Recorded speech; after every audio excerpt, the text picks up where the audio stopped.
Allah'ın selamı, rahmeti ve bereketi üzerinize olsun. Sevgili dostlar, çok gizemli bir dünyada yaşıyoruz. Her şey çok ilginç ama bu gizemi, bu anlamı bulabilene aşk olsun. Bugün cuma namazında camiye girerken gördüm. Adam bir kamyon kavunu çekmiş caminin önüne. Kendisi de orada bekliyor. Yani millet cumadan çıkacak da kavun satın alacak kendisinden. Kendisi de para kazanacak. Dedim sen bu kavunların hepsini satsan yine zarardasın. Böyle bir baktı. Hatta dedim sen bu kamyon dolusu para kazansan da bir cuma namazı etmez. Garip garip gene yüzüme baktı. Hey gidi hey, Allah basiret versin, Allah akıl versin, Allah feraset versin. Her şey hiç göründüğünden farklı, hiçbir şey göründüğü gibi değil. Olayları anlamak lazım, olayların iç yüzünü bilmek lazım, hayatı anlamlandırmak lazım. İşte bunun için buradayız. Hayatı anlamlandıran eserleri okuyoruz. Açıldı Kur'an'ın hazineleri, saçıldı aleme defineleri, lemaları, şuaları, sözleri, hatta Risale-i Nur, nur dediler. Risale-i Nur'un Sözler isimli kitabından 9. sözdeyiz. 9. söz özellikle çok gizemli, çok sırlı bir söz. Namazın 5 vakte tahsis edilişinin hikmetleri ve sırları burada açıklanıyor. İlk 3 nükteyi 5 nükteden ibaret birinci, ikinci ve üçüncü nükteleri dün paylaşmıştık. 4. nüktedeyiz. Birinci nüktede namazın manası, ikinci nüktede ibadetin manası açıklandı. Üçüncü nüktede ise insanın şu alemin bir misali musaggarı olduğu, Fatiha'nın, Kur'an'ın özeti olduğu, namazın da bütün ibadetlerin fihristesi olduğu ile ilgili küçük bir paragraf vardı. Ama kitaplık bir paragraf. Bu 4. nükteye hazırlıktı. Şimdi 4. nüktede de diyecek ki işte bunun gibi bir günde bütün zamanların fihristesidir. Bir gün Allah insana kainatı sığdırmış, Allah Fatiha suresine Kur'an'ı sığdırmış, Allah namaza bütün ibadetleri sığdırmış. Aynı şekilde Allah bir güne bütün zamanları sığdırmış. Bütün zamanları bir günde özetlemiş. Çok müthiş bir hakikat. Aslında bunu şema haline de getirdim. Zaman zaman şema eşliğinde sizinle beraber paylaşacağım. Hele bir kitaptan başlayalım bakalım. Bismillahirrahmanirrahim. 4. nükte.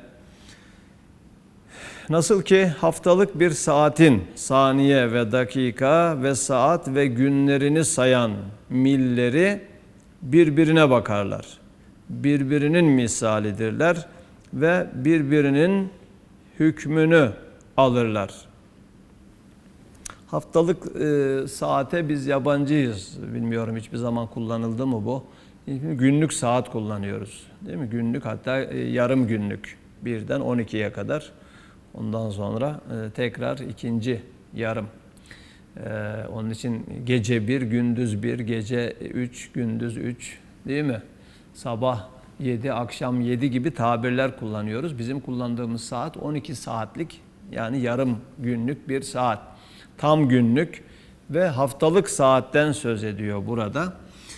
Fark etmez, haftalık da olsa, günlük de olsa, yarım günlük de olsa mühim olan mesajdır. Yani orada o saatin içinde bir düzen var. Değil mi? Birbirine bakıyor.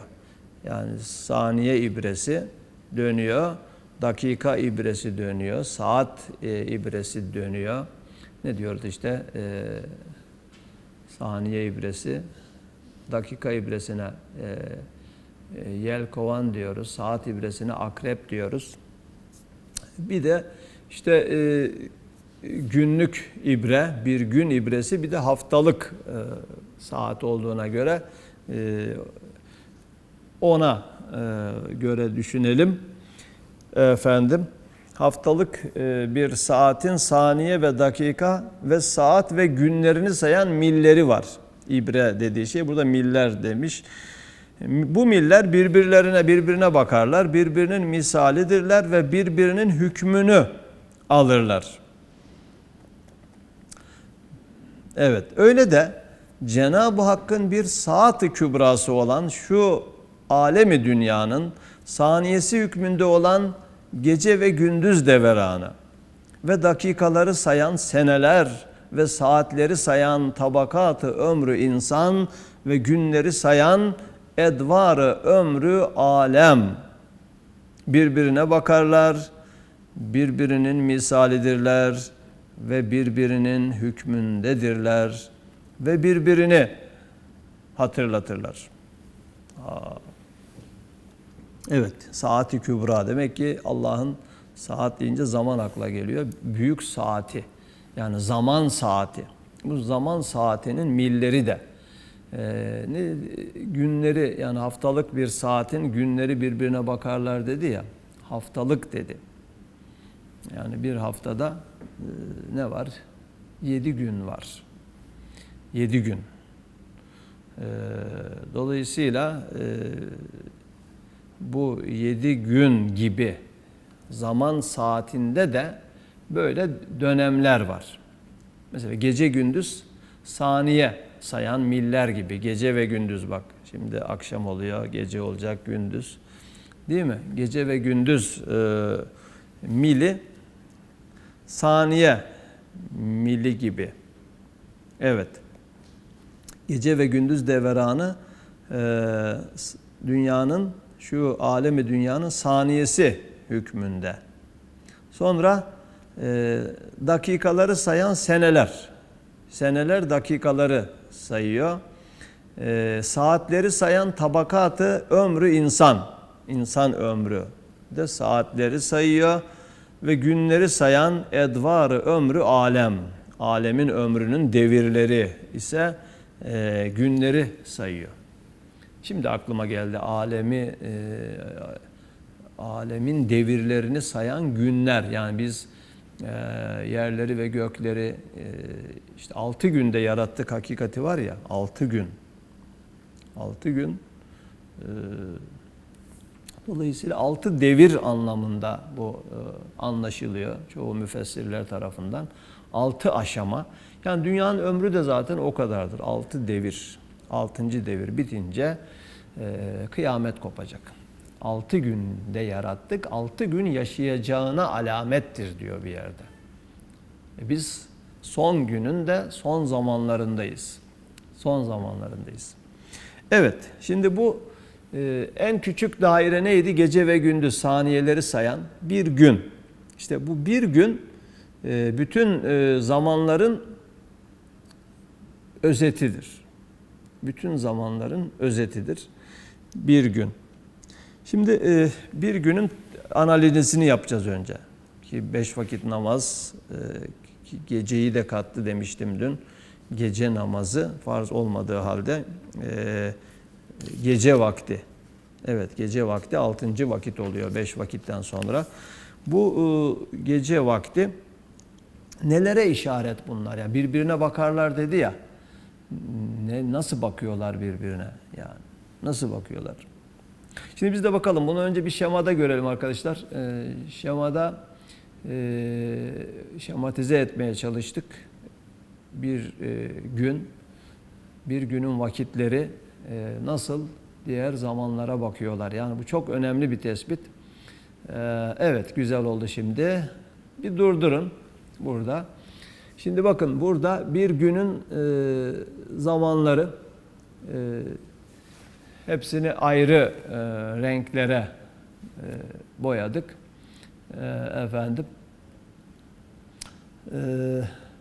yatsıdan sabaha kadar bir vakit, yani yatsıdan sabaha kadar gece, ama bunu son gecenin 1/3 bölümüne seher vakti deniyor biliyorsunuz. Seher vakti, onu farklı boyadık. Ondan sonra da fecir, koyu mavi, lacivert, sabaha kadar fecir vakti. Yani aydınlanma sürecidir bir günde. Sonra sabahtan öğleye kadar bir vakit, bir süreç. Öğleden ikindiye kadar, ikindiden akşama kadar, akşamdan yatsıya kadar. Yatsıyla gece başlıyor. Bunlar bir günün bölümleri. Şimdi bu ne olacak? Hangi zamanlara işaret ediyor? Yani bir gün bütün zamanların özeti dedik ya, yürüsün. Evet, yürütelim arkadaşlar. Resmi yürütelim. Dünyayı döndürün yani şöyle. Efendim. Evet, bakın döndü, açıldı. Ne yaptı? Durdurun tekrar. Bir günden sonra bir yıl. Bu da ne ibresi? Dakika ibresi. En içteki ibre saniye ibresiydi. Şimdi dakika ibresi. Dakika, bahar, yaz, güz, kış, kara kış. Efendim. Yani sabah çizgisine bahar geldi. Sabah doğumdur, gün doğumu. Baharda da bütün mahlukat kış uykusundan uyanıyorlar. Yaz, öğlen gün ortası, yaz yıl ortası. Efendim, ikindi vakti güz. Yani bir günün sonbaharı ikindi vaktidir. Yılın ikindisi de güz vaktidir. Yani sonbahardır. Akşam bir günün sonudur. Kış da yılın sonunun başlangıcıdır. Yatsı kara kış. Yani tamamen kışa giriyoruz. Çünkü yatsıda gün ışıkları tamamen kayboluyor. Gün ışıkları tamamen kaybolunca artık gece oluyor. Güzden eser kalmayınca da kara kış giriyor. Ardından tekrar bahar geliyor. Bu ikinci daire dakikaları sayan mil. Dakika ibresi yani yelkovan.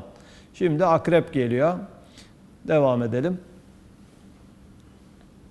Evet, dünya döndükçe zaman geçiyor. Yine durduralım.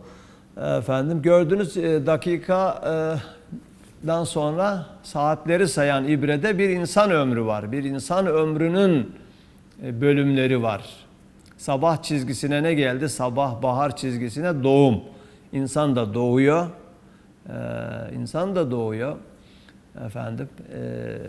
O doğumdan önceki lacivert bölüm neydi? Fecir vaktiydi. Yani 1,5 saatlik doğma, güneşin doğma süreci, aydınlanma süreci, karanlıktan aydınlığa geçiş süreci orada 9 aylık bir açılım kazanıyor. Yani anne karnında geçen zamanı simgeliyor. Biz de orada tek hücreyle başlıyoruz, büyüyor, nihayet dünyaya doğuyoruz. İlk ışıkları güneşin gelince seher vaktinin sonunda nasıl sabah vakti giriyor, tam güneş aydınlanma tamamlanınca da sabah vakti bitiyor. Anne karnındaki süreç orada tamamlanıyor. Sonra çocukluk ve gençliğe yükseliyoruz. Öğlen çizgisinde orta yaş var. İkindi çizgisinde ihtiyarlık var. İkindi günün ihtiyarlığıydı. Güz yılın ihtiyarlığı, insanın da ihtiyarlık zamanı. Yani hayatın güzü orada. Akşam bitiş çizgisi. Akşam bir gün bitiyor. Kış da yıl bitiyor. Ölümle de insan hayatı bitiyor. Akşam hayat güneşi batıyor. Güzün sonunda yine baharda doğan tüm canlı hayat, biyolojik hayat güneşi batıyor adeta. Ölümle de insanın hayat güneşi batıyor. Yatsıya kadar bir unutulma süreci yaşıyor. Ondan sonra kabir, orada da yani kabir hayatı ölümle başlıyor ama dünyada da tam bütün ışıkları bir anda kaybolmuyor insanın. Güneş battıktan sonra bir süre ışıklarının devam etmesi gibi. Yatsıya kadar öyle anılıyor, işte eserleriyle yaşıyor, sonra unutuluyor tamamen, unutulma süreci. Ondan sonra da berzah hayatının, kabir hayatının karanlıklarında kalıyor. Bu saat ibresi, saat mili insan ömrünü simgeliyor. Sonra bir daha çevirelim. Saatten sonra ne geliyordu? Günlük ibre, günlük, gün. O da tüm dünya, bakın bütün ilk Big Bang'den itibaren bütün dünya bir gündür, hayat bir gündür deriz ya. İşte bir gün bu, bir günü görüyorsunuz. Big Bang'le başlayan evren, başlatılan daha doğrusu yaratılan evren, efendim sonra gelişiyor. Hazreti Adem devri öğlen çizgisinde niye yer almış? Çünkü öğlen bir günün meyveleri ortaya çıkma zamanı, efendim bir günün meyveleri, yazda yılın meyveleri ortaya çıkıyor. Hazreti Adem'le de bu kainat ağacı meyve vermeye başlamış. Kainat ağacının meyvesi de insan, en olgun meyvesini de asr-ı saadette vermiş. İkindi çizgisi onun için. Asr-ı saadetin yer aldığı çizgi. Yani ikindi günün ihtiyarlığı, efendim güz yılın ihtiyarlığı, asr-ı saadette dünyanın ihtiyarlığı. Ondan sonra artık akşam kıyamet kopacak, kıyamete doğru gidiliyor. Yani ben bir günün ikindi vaktinde geldim diyor Peygamberimiz. Bir günün ikindi vaktinde geldim. Onunla da örtüşüyor bu tablo. Evet, akşam aslında akşam kıyamet kopuyor. Yani bir günün kıyameti kopuyor. Güz mevsiminde, güzün sonunda ne oluyor? Kışın başlangıcında yılın kıyameti kopuyor. Bu kaçıncı bahçe gördüğüm tarumar diyor Cahit Sıtkı. Kaçıncı kıyameti seyrediyorum. İnsan ömrünün sonunda insanın kıyameti kopuyor. Buna küçük kıyamet diyoruz. Aynı şekilde dünyanın ölümüyle de büyük kıyamet kopacak. Yani o akşam çizgisi son kıyamet çizgisi, onun için orada yer alıyor. Her akşam kıyameti hatırlama vakti. Ondan sonra bir süre daha kıyamette en son ölenler de kabir hayatını yaşayacaklar. Evet, son bir şey geliyor artık. Bir daha döndürelim. Bu çok esrarlı, çok anlamlı sevgili dostlar. Yani bir günde neler saklı. Evet, gördüğünüz gibi burada yine dursun arkadaşlar. Hepsini aynı renge boyadık. Çünkü artık öyle bir gün başlıyor ki yani doğumu var, o günün başlangıcı var ama bitimi yok. Yani doğuşta başlangıç neydi? Sabah çizgisi, bakın. Sabah, bahar, insanın doğumu, dünyanın doğumu, evrenin doğumu, Big Bang. Sonra da bütün bu doğumlar aslında yeniden yaratılış, tekrar diriliş, ba'su ba'del mevt hakikati aynı çizgide yer alıyor. Yeniden bütün ölenler dirilecek. Yani öyle bir gün başlayacak ki artık öğleni, ikindisi, akşamı, yatsısı yok. Bir gün. Yani sürekli işte cennete giderse insan sürekli yaratıldığı gibi, yani genç yaşta yaratılacak ve hep genç, güzel, mutlu kalacak. Tekrar orta yaş, tekrar ihtiyarlık ve ölüm gibi olaylar kalmayacak. Onlar ölümün kendisi ölecek. Evet, burada tabi uzaktan aslında içerideki yazılar artık görünmez oldu. Çünkü en dışa çıkınca. Sevgili dostlar, işte şey bu. Yani bir gün, gördüğünüz gibi bir gün aslında bütün zamanların özeti. Açılıyor, gün açılıyor, yıl oluyor, yıl açılıyor, insan ömrü oluyor, insan ömrü açılıyor, dünyanın ömrü, kainatın ömrü oluyor ve bütün zamanlar bir günde yaşanıyor. Evet, şimdilik bu kadar yeter. Tekrar metne döneceğiz. Yani bunu metne hazırlık olarak, bu metinden çıkardığımız bir şema bu. Dolayısıyla çok çok müthiş bir keşif, müthiş bir keşif. Yani Risale-i Nur'un yüzlerce keşfiyatı var. Kur'an hakikatlerine dair keşfiyatı. En önemlilerinden birisi bu. Bir gün içinde neler var? Bir günün hikayesi bütün zamanların hikayesidir. Bir gün yaşayan her şeyi görmüştür. Gerisi tekrar yani. Bir günde her şey saklı. Onun için hayat bir gündür, o da bir bugündür derler ya, bir gün buradan geliyor. Yani. Bir gün, çünkü bir gün bütün zamanların şifrelerine sahiptir. Ve özellikle namazlar, namaz vakitleri, o namaz vakitlerinin hatırlattıkları ile bu şifreler giriliyor. İşte bütün zamanlara ne yapıyorsun? Bütün zamanlara adeta özne oluyorsun, hakim oluyorsun. Bütün zamanları anlıyorsun, kavruyorsun. Görürsen kum tanesinde bir dünya, yaban çiçeğinde bir gökyüzü, tut sonsuzluğu avuçlarında, bul bir an içinde ölümsüzlüğü. Bu dörtlük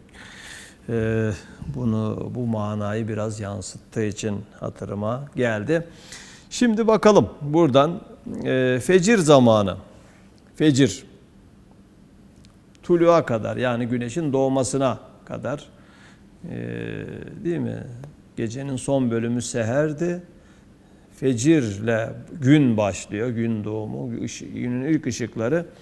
Dolayısıyla fecir zamanından güneş doğmasına kadar, yani bu aydınlanma süreci, sabah namazının vakti oluyor biliyorsunuz. Neleri gösteriyor? Hemen evveli bahar zamanına. Bahar. Aynı çizgide bahara yer verdik ya. Hem insanın rahm-ı madere düştüğü avanına, anne karnına, tek hücre halinde artık orada süreç başlıyor. Hem semavat ve arzın 6 gün hilkatinden yaratılışından birinci gününe benzer ve hatırlatır. Yani bu 6 gün 6 günde yaratılmış demek, 6 gün yaşayacak demek. Halen 6 gün bitmedi. Devam ediyor yani. Biz 6. günün sonlarındayız. Zaten kıyamet kopacak yani. 7. gün ahiret ve sonu olmayan bir gün yani. Evet. Dolayısıyla 6 gün hilkatinden birinci gününe benzer fecir zamanı ve onları hatırlatır. Ve onlardaki şuunat-ı ilahiyeyi, yani Allah'ın o tasarrufunu ihtar eder. Allah'ın o tasarrufunu ihtar eder. Yani hatırlatır. Yani bunu hatırlamamız lazım. Şimdi soruyorum bugün sabah namazını kılanlara, değil mi? Kılanlara. Sabah namazında aklınıza bahar geldi mi? Yani gün doğarken baharda da her şeyin kış uykusundan, yani siz uyandığınız gibi kış uykusundan bütün mevcudatın uyandırıldığını hatırladınız mı? Değil mi? Evveli bahar zamanı diyor. Hem de peki kendi gün doğarken kendi doğumunuz aklınıza geldi mi? Ben de doğdum. Bu günü doğduran, güneşi doğduran Allah beni de annemden doğdurdu ve ben de benim hayatımda bir doğumla başladı. Bir geniş dairede daha dünya da yoktu. Dünya da doğdu. Dünyanın da bir yaşı var çünkü senin yaşın olduğu gibi işte bilim bunu hesaplıyor. 4,6 milyar yıl önce dünya yaratıldı diyor. Değil mi? Daha geride bütün evren bir Big Bang denilen bir patlamayla yaratıldı. Bütün bu doğumlar aklımıza gelmesi lazım. Yani gün doğarken neler doğar deriz ya. Aslında gün doğarken neler hatırlanmalı, yani nelerin doğduğu akla gelmeli demek. Gün doğmadan neler doğar derler. Evet, onun da bir bağlamı var, başka bir manası var ama buna bir şey ekliyor. Yani gün doğarken hangi doğumlar, nelerin doğduğu hatırlanmalı. Demek ki bahar hatırlanmalı. Kendi doğumu insanın aklına gelmeli. Dünyanın da doğduğu, yaratıldığı aklına gelmeli. Bütün kainatın da yoktan var edildiğini insan hatırlamalı. O doğumlar çizgisi orası yani. Zaten onları hatırlarsa insan, değil mi? Biraz da böyle çıkıp şey yapın yani balkona böyle seyredin. alacakaranlık, gecenin gündüze dönüşümü, bir muazzam bir inkılap oluyor. Kozmolojik bir inkılap. Dolayısıyla bütün bu doğumlar hatırlarsanız, sonra namazda da aklınızdan geçebilir. Ne olur peki o zaman? İşte bütün bu doğumları gerçekleştiren, bütün bu doğumları planlayan, yaratan Rabbim, senin kudretine, azametine saygı duyuyorum. Ben mesajı aldım. Senin bütün bu icraatına, bu faaliyetine hayranlık duyuyorum. Bu hayranlığımı senin önünde secdeye kapanarak ifade ediyorum. Sana şükrederek bana da bu hayat sahnesinde yer verdin. Ben bunu hak etmedim. Hak etmediğim halde senin lütfun olarak varım. Sana minnettarım Rabbim demektir sabah namazı. Ya. Evet. Zuhur zamanı. Öğlen vakti ise yaz mevsiminin ortasına, hem gençlik kemaline, hem ömrü dünyadaki hilkat-ı insan devrine benzer ve işaret eder. Ve onlardaki tecelliyat-ı rahmeti ve füyüzat-ı nimeti hatırlatır. Demek ki öğlen gün ortası dedik ya, nereye işaretim? Yaz mevsiminin ortasına. Yani yazda çünkü yılın ortası. Ondan sonra insan ömründe de orta yaş, yani gençlik kemali. Güneş yükseliyor, tam kemale, zeval noktası diyoruz. Oradan artık inişe geçtiği anda öğlen kılınıyor. Tepeyi aştığı anda. Bizde gençlik kemali, yani yükseliş devam ediyor. Çocukluktan gençliğe doğru yükseliyorsun. Artık inişe geçiyorsun. O zirve gençlik kemali kaç yaştır? Ben mesela inişe geçtim, yani o tepeyi aştık. Orta yaş geçti artık, değil mi? Bu İslam kültürüne göre 40'tır. 40'a kadar yükseliş devam eder yani. Öyle hemen gençlik gitti eyvah filan demeyin. 40'a kadar gençsiniz yani. Aslında ruh için sürekli bir gençlik var. Ruhunuza iyi bakarsanız. Bedeniniz yaşlansa da ruhunuz genç kalabilir. O ayrı bir konu da. Ama normal bedenin gençliği de, gelişmesi de 40'a kadar devam eder. Niye Peygamberimize 40 yaşında peygamberlik verildi? Çünkü peygamberlik ağır bir yüktür. Onu taşıyabilmek için insanın kemale ermesi lazım. Yani bütün duygularının en olgun yaşta olması lazım. Hz. İsa'ya gerçi 30 yaşında peygamberlik verildi. 33 yaşına kadar 3 sene peygamberlik yaptı ama o 3 sene yetti ona, yani o şeyi. Peygamberimiz son peygamber olarak, en olgun insan olarak 40 yaşında, en kemal yaşında peygamberlik kendisine verilmesinin sebebi bu. Onu hazmedip taşıyabileceği bir yaştır 40 yaşı. Evet. Onu işte hatırlatıyor öğlen vakti. Hem de ömrü dünyadaki, yani dünyanın ömründe de insanın yaratılışı devrine benziyor ve işaret eder. Yani öğlen vakti de neyi hatırlayacağız o zaman? Hazreti Adem. Hazreti Adem devri. Öğlen vakti bir günün meyveleri, yaz yılın meyveleri başladığı gibi Hazreti Adem'le de kainatın meyveleri ortaya çıkmaya başlamış. Onu da hatırlamamız gerekiyor. Sonra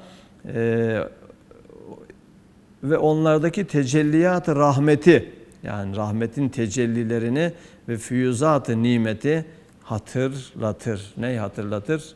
Zuhur zamanı, yani öğlen vakti. Asr zamanı ise güz mevsimine, hem ihtiyarlık vaktine hem ahir zaman peygamberinin aleyhissalatü vesselam asr-ı saadetine benzer ve onlardaki şuunat-ı ilahiyeyi ve inamat-ı rahmaniyeyi ihtar eder. Evet, asr, yani günün ihtiyarlığı, değil mi? Artık güneşin feri kayboluyor, o canlılığı, güneş sararıyor ve batmaya doğru meylediyor. Akşamla öğlenin ortasındadır ikindi zamanı. Biraz önce idrak ettik. Neyi hatırlatır? Günün ihtiyarlığı, yılın ihtiyarlık mevsimi olan güz mevsimini hatırlatır. Güz. Ondan sonra insan ömründe de insanın ihtiyarlığı, hazan, hüzün verir yani ayrılık yaklaşıyor. Yani 40 öğlense, değil mi? Sabah doğum, öğlen orta yaş, 40 ise akşamda 80. O zaman ikindi ne oluyor? 40 ile 80 arası 60. Ya ben de bir günün ikindilerini yaşıyorum. İkindi vakitleri, ikindi çayı, efendim, ikindi zamanı. Onun da bir güzelliği var tabii. Her şeyin farklı bir güzelliği var. Evet, artık ondan sonra akşama doğru yol alacağız. Yani inişler daha hızlı çıkışlardan yapılır. Zaman daha çabuk geçer. Evet, dünyanın ömründe de Peygamberimizin asr-ı saadetini hatırlatıyormuş. İkindi namazını kılıp Peygamberimizin asr-ı saadetini hatırlatınız mı? Güz mevsimini zaten yaşıyoruz. Efendim, bir de hayatın güzünü, yani genç bile olsanız, bak bir gün ihtiyarladı. Dünya da şu anda ihtiyar. Güz mevsimini yaşıyor. Mevsimlerin en yaşlı mevsim güz mevsimidir. Ondan sonra ben de bir gün ihtiyarlayacağım. Dünyada Peygamberimiz de ihtiyarlık çağına girdi. Artık kıyamete doğru gidiyor, yani bir günün de sonundayız. Bunları hatırlama zamanı. İkindi vakti. Akşam mağrip zamanı ise güz mevsiminin ahirinde pek çok mahlukatın grubunu, yani güneşin batması gibi akşam vakti böyle güzün sonunda baharda doğanların hayat güneşlerinin batmasını, hem insanın vefatını, akşam insanın vefatını hatırlama zamanıymış, hem dünyanın kıyamet iptidasındaki harabiyetini, kıyametleki harap olmasını, ihtar ile tecelliyat-ı celaliyeyi ifham ve beşeri gaflet uykusundan uyandırır, ikaz eder. Beşeri gaflet uykusundan uyandırır, ikaz eder. Zaten ya vay be, güneşin batması ne demek? Benim de hayat güneşim batacak. Bir gün güneş tamamen bir daha doğmamacasına dürülüp toplanacak. Kıyamet kopacak. Ama ondan önce benim hayat güneşin batmasıyla benim kıyametim, sonra da büyük bir insan olan dünyanın kıyametine şahit olacaklar. Ya Allah'ın Celal ismi burada, ölümde Celal ismi tecelli ediyordur. O ölüm çizgisi akşam yani. Akşam gün ölüyor, efendim kışın başlangıcında yıl ölüyor. İnsanın ölümü ve dünyanın ölümü olan kıyamet hatırlanmalı. O celal tecellileri hatıra gelmeli. Bunlar hatıra gelirse ne olur? Beşeri gaflet uykusundan uyandırır.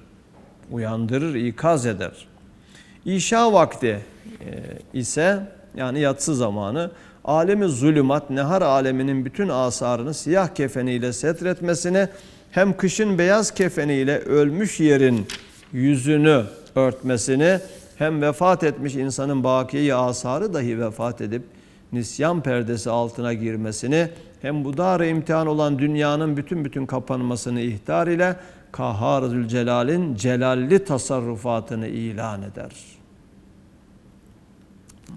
Yani burada akşam güneş batınca akşam oluyor. Akşam namazı vakti ne zamana kadar gidiyor? Yatsı. Yatsı ne demek? Gün ışıklarından eser kalmıyor. Yani güneş batınca birdenbire karanlık olmuyor. Doğarken nasıl bir süreç, aydınlanma yavaş yavaş oluyorsa, o karanlığa geçiş süreci de akşam namazının vakti. Batı ufkunda dolayısıyla hiç güneşten eser kalmayınca, yani zifiri karanlık ortalığı kaplayınca yatsı zamanı oluyor. O aydınlanma süreci gibi karanlığa geçiş süreci de şeydir, yani birbirine denktir. Yaklaşık 1,5 saattir. Bazen yazın işte 2 saate yaklaşıyor. 1 saat 15 dakikaya kadar düşüyor kışın. Günlerin uzayıp kısalmasına göre, ama ortalama 1,5 saattir.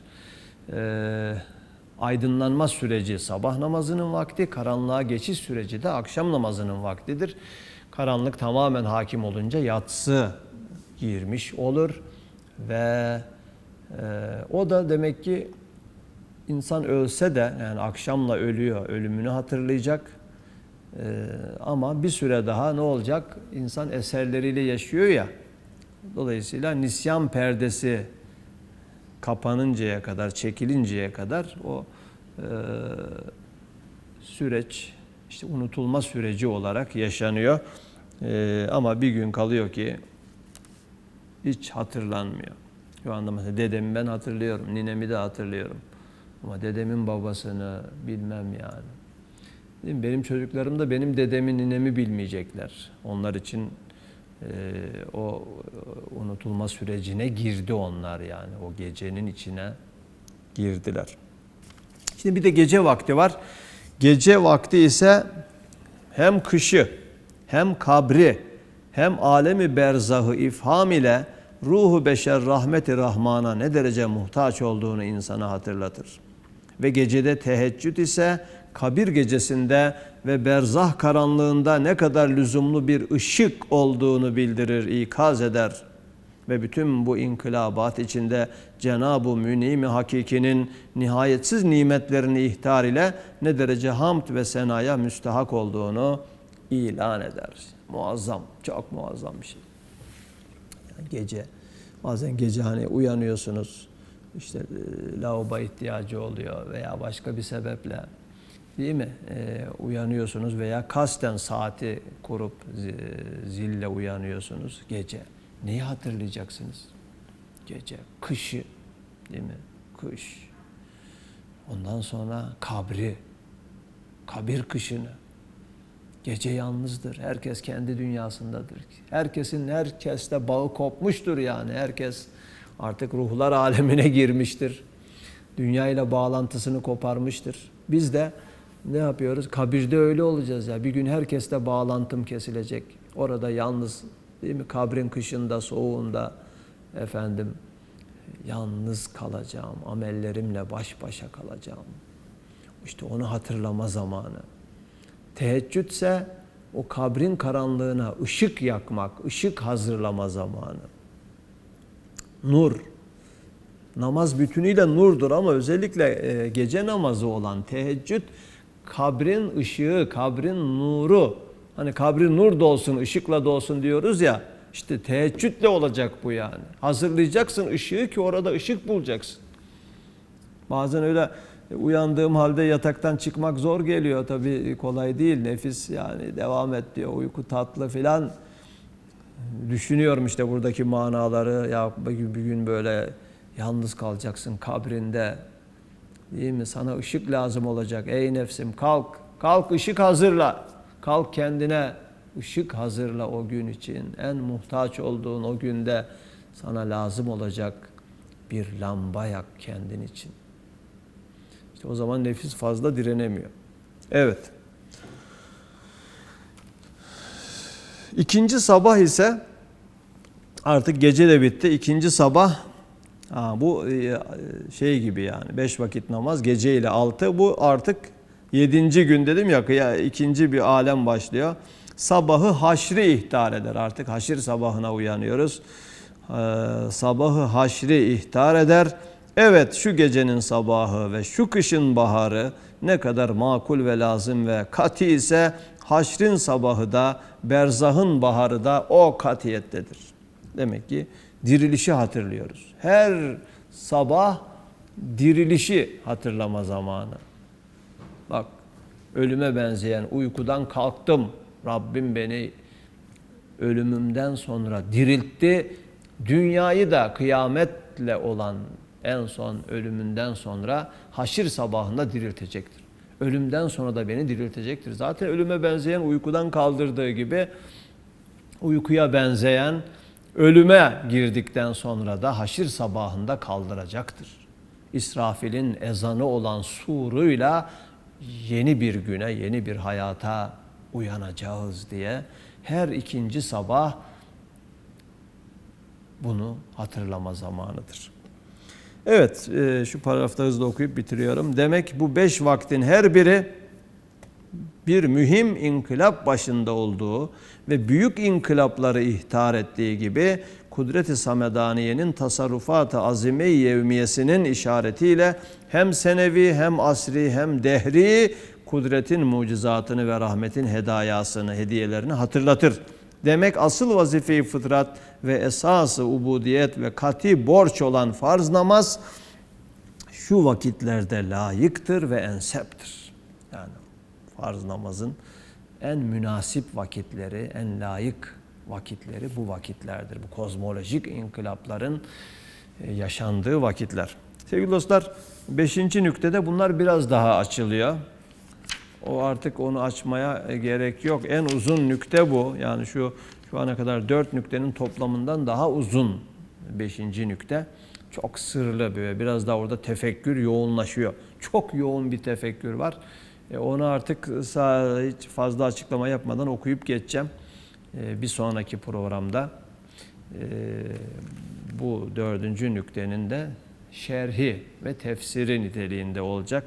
Ama siz daha önce de okuyabilirsiniz kendiniz. Cenab-ı Hak anlayışımıza kuvvet versin. Kur'an hakikatlerini mahsetmeyi, yani ruhumuza böyle hazmettirmeyi nasip etsin inşallah. Hoşça kalın.